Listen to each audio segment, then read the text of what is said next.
What if I told you a little cow was responsible for burning up the big city of Chicago in 1871? On the evening of October 8, 1871, Mrs. Catherine O'Leary went out to her barn to milk her cow. The cow did not like Mrs. O'Leary's ice-cold hands touching her udders and raised a kick, knocking over a lantern. The bone-dry barn quickly caught on fire and started consuming everything around it, which included the greater part of Chicago, which was mostly completely made out of wood. Firemen fought the flames until the fire burned up their waterworks. They were helpless as they watched the great fire devastate a large tract of the famed Windy City, and windy it was, spreading and devouring over 2,000 acres. By the end of it all, 17,500 buildings were destroyed. Hundreds of kilometers of roads and sidewalks were ruined. $222 million worth of property was claimed by the blaze. More than 90,000 people were left homeless, with an estimated 300 dead. To protect the city from looting and violence, General Philip Sheridan of Civil War fame placed the city under martial law.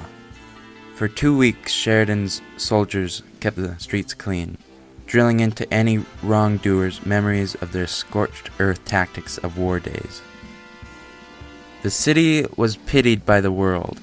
Relief donations poured into Chicago from everywhere. Cincinnati, St. Louis, Buffalo, and New York together donated close to $1 million. Many countries from around the globe also donated to Chicago. The spirit of Chicago in the following months was one of restlessness and full of energy to rebuild the city. Within a year, the city was fully reconstructed, but memory of the disaster was still on everybody's mind. All this damage, and O'Leary's cow was the one to blame. Or was it? When accounts of Mrs. O'Leary's cow got published in newspapers around the country, Mrs. O'Leary claimed the story to be false. She had been sleeping and the cow was too when the fire started, she claims.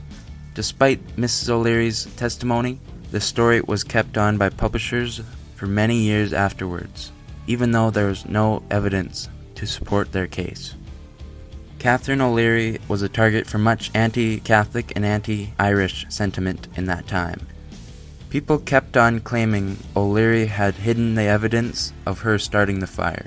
She was kept in public eye, and the rest of her life was constantly blamed for starting the fire.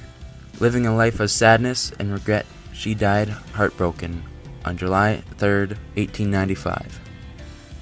Finally, in 1893, just 2 years before O'Leary's death, the reporter who was responsible for making the story up admitted his guilt. The precise start of the fire was never found out. Some say it was started by a couple of mischievous boys gambling inside of the O'Leary's barn, or by a bandit igniting hay to cover up his getaway escape after stealing milk.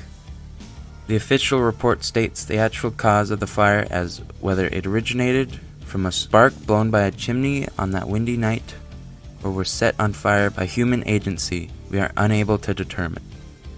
One thing's for sure though, the cow is innocent.